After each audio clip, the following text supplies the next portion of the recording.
Bonjour à tous, bienvenue dans ce programme de 15 minutes de grâce et de vérité avec le pasteur Philippe Debert qui apportera le message du jour et nous allons préparer nos cœurs, louer le Seigneur, l'adorer de tout notre cœur avant de pouvoir l'entendre et l'écouter. Comme une biche soupire après les eaux, mon âme soupira après toi. Toi seul est le désir de mon cœur et je veux toujours t'adorer. Tu es mon bouclier, ma force, en toi seul mon esprit se soumet. Toi seul est le désir de mon cœur et je veux toujours t'adorer. Oui, je veux toujours t'adorer. Oui, je veux toujours t'adorer.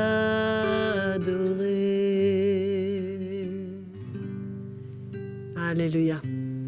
Que nous puissions trouver notre secours et notre forteresse dans le Seigneur, alors que nous entendons la parole de Dieu. Ouvrons nos cœurs. Bonjour mes frères et sœurs, c'est une grande joie de se retrouver encore aujourd'hui pour une nouvelle session dans cette série Terminer la course. Et je remercie encore une fois Joël, nous tous nous la remercions pour toutes ces sessions et ce temps qu'elle nous a donné pour adorer le Seigneur, pour préparer nos cœurs. Aujourd'hui, j'aimerais vous partager sur le sujet de porter du fruit, parce que nous voulons que dans cette course que nous courons, nous puissions vraiment porter du fruit pour le Seigneur, n'est-ce pas? Et que ces fruits soient les fruits d'une vie donnée et livrée au Seigneur, et de laisser vraiment le Seigneur faire tout ce qu'il a besoin en nous, afin que nous puissions briller pour lui. Le représenter au milieu d'un monde qui périt, d'un monde de ténèbres, qui a besoin de voir en nous une lumière, qui a besoin de voir en nous une espérance, qui a besoin de voir en chacun d'entre nous une vie changée, une vie transformée, une vie régénérée.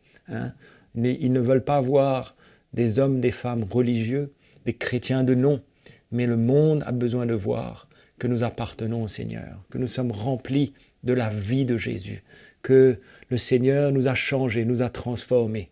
C'est pourquoi la vie chrétienne n'est pas une vie religieuse, mais nous avons besoin de plus en plus d'accueillir ce message, d'accueillir l'œuvre de Dieu dans notre vie, afin que nous puissions porter du fruit, n'est-ce pas? Afin que dans ce monde, nous puissions briller, et que vraiment ces fruits se voient, et que nous ne restions pas comme des chrétiens de nom, comme je le disais, et que sur notre front, il est écrit chrétien, mais que par nos actions, nos œuvres, on voit finalement le contraire. Mais nous voulons vraiment de plus en plus briller, n'est-ce pas? Nous voulons que ceux qui nous voient nous reconnaissent, un peu comme ces premiers disciples qui étaient reconnus pour avoir été avec Jésus. Pas que peut-être ils l'avaient juste suivi, mais ils étaient près de lui. Et c'est ce que nous voulons. Nous voulons que les hommes nous reconnaissent pour ce que nous sommes, des hommes, des femmes nés de nouveau, changés, transformés par le Seigneur, et que de plus en plus nous ressemblions au Seigneur. Jésus le disait dans la première épître, dans l'évangile de Jean, au chapitre 15, au verset 8, il leur disait « Si vous portez beaucoup de fruits, c'est ainsi que mon Père sera glorifié et que vous serez mes disciples. » On veut être un disciple du Seigneur, nous avons besoin de porter beaucoup de fruits. Et nous réalisons que ce n'est pas juste de faire des choses pour le Seigneur, mais porter des fruits, c'est le fruit de nos vies. Qu'est-ce qui sort de nos vies? Quels sont les fruits que nous pouvons montrer au monde et au Seigneur par notre vie? Et je crois que le plus important, c'est une vie transformée, une vie changée. Combien nous avons besoin pour porter du fruit, de laisser le Seigneur nous émonder. Nous savons comment il a besoin d'émonder, de nous émonder pour que nous puissions porter plus de fruits, n'est-ce pas? D'être corrigés, d'être travaillés par le Seigneur et de le laisser faire. Et c'est ainsi que nous pourrons vraiment porter du fruit.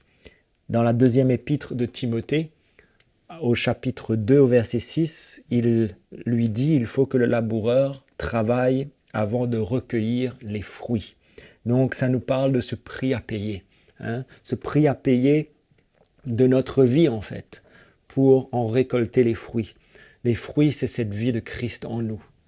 Et il faut que nous payons ce prix, nous acceptions ce travail de Dieu dans notre vie. Et c'est comme ça qu'on va en récolter les fruits. On va voir les fruits dans notre propre vie. Donc, de mourir à nous-mêmes, d'accepter cette œuvre de Dieu, on voit le résultat, semaine après semaine, jour après jour, année après année. Ce travail de Dieu est en train de plus en plus de nous emmener à disparaître, à perdre notre vie, et on voit la vie de Christ qui prend place en nous. Voilà les fruits que nous voulons présenter à Dieu, n'est-ce pas? Toujours dans l'évangile de Jean, au chapitre 12, au verset 24, il dit « En vérité, je vous le dis, si le grain de blé qui est tombé en terre ne meurt, il reste seul. Mais s'il meurt, il porte beaucoup de fruits. » Vous voyez comment quand cette graine qui tombe en terre meurt, c'est ensuite, quand elle est bien abreuvée, quand elle est bien arrosée, et c'est ce que la parole fait, quand cette graine meurt, c'est-à-dire quand nous sommes prêts à perdre notre vie, à permettre au Seigneur d'emmener la mort à tout ce qui est charnel, tout ce qui n'est pas du Seigneur en nous, que cette mort qui prend place, elle emmène la vie ensuite. Et c'est ça qu'il mentionne ici. Et que si cette graine meurt, elle porte beaucoup de fruits. Celui qui, il continue, et il met ça en rapport avec sa vie. Celui qui aime sa vie, il va la perdre.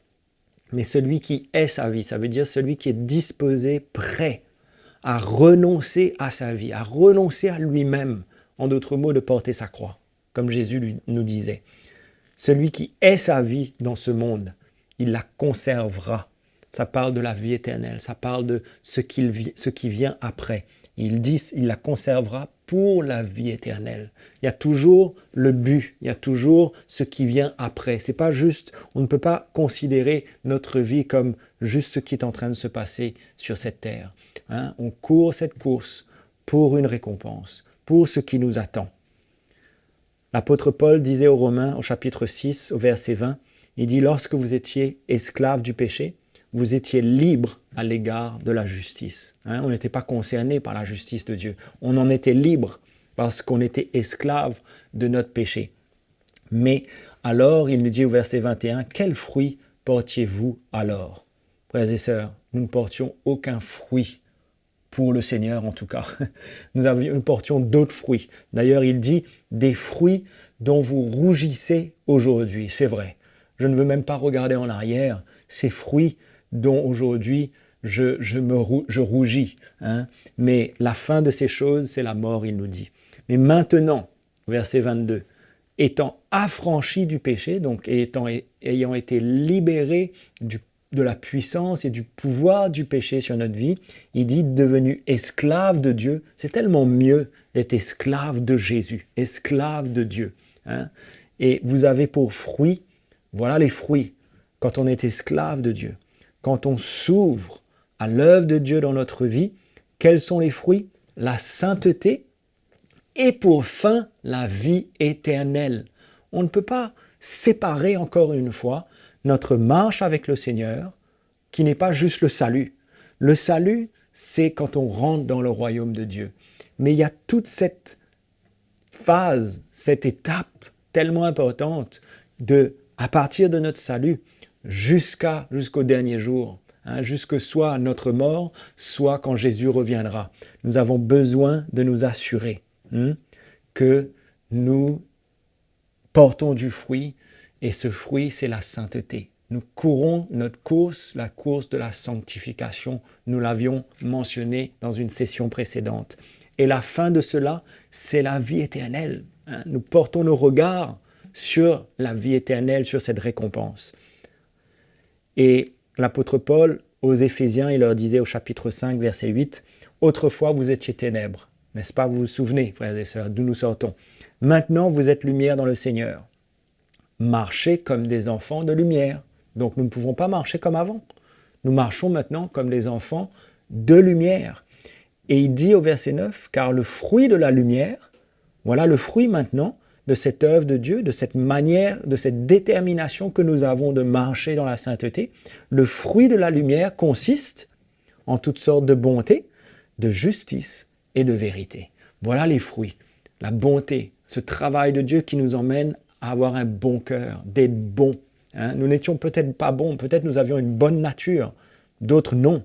Mais ça, c'est une autre qualité de bonté. C'est une bonté qui vient de l'œuvre de Dieu dans notre vie, hein, qui nous remplit d'amour, de patience et de justice aussi. Hein, la justice de Dieu qui prend place en nous, qui est reproduite dans notre vie. C'est la justice de Dieu qui est en nous et la vérité.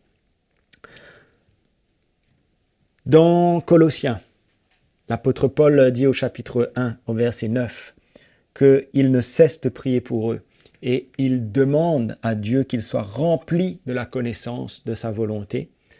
Et il continue au verset 10 pour leur dire « Pour marcher d'une manière digne du Seigneur et lui être entièrement agréable. » Et ça ne s'arrête pas là. Ce n'est pas juste pour plaire au Seigneur, pour être agréable au Seigneur. Il y a un but ensuite, c'est pour porter des fruits en toutes sortes de bonnes œuvres et croissant par la connaissance de Dieu. Portons des fruits. Cette œuvre de Dieu nous emmène à porter des fruits. Notre vie devient un fruit. C'est extraordinaire. Cette œuvre de Dieu, c'est pourquoi nous devons la chérir. C'est pourquoi nous devons nous ouvrir à cette œuvre de Dieu. La parole de Dieu, elle est puissante, frères et sœurs. Elle est puissante pour accomplir cette œuvre en nous. C'est pourquoi nous ne devons jamais fermer notre cœur à ce que Dieu veut faire et à la parole de Dieu. La parole de Dieu vient, elle est comme un miroir, n'est-ce pas? Elle vient comme un miroir, elle vient nous montrer notre état. Et quand nous acceptons cet état et que nous venons vers lui et que nous acceptons ce qu'elle veut faire en nous, cette parole, c'est alors que nous allons voir les fruits de la puissance de l'Évangile et de sa parole et de la croix de Jésus dans notre vie. Dans la deuxième épître de Timothée au chapitre 3, au verset 16, il nous dit qu'est-ce que cette parole est capable de faire. Elle est inspirée de Dieu. Toute écriture est inspirée de Dieu. Elle est utile pour enseigner, pour convaincre, pour corriger, pour instruire dans la justice, afin que, voilà le but de la parole. Elle enseigne, elle convainc, elle corrige, et elle instruit dans la justice. Donc ce n'est pas juste des bonnes paroles, c'est une œuvre qui se fait en nous. Et afin que l'homme de Dieu soit accompli et propre à toute bonne œuvre. Vous voyez les fruits?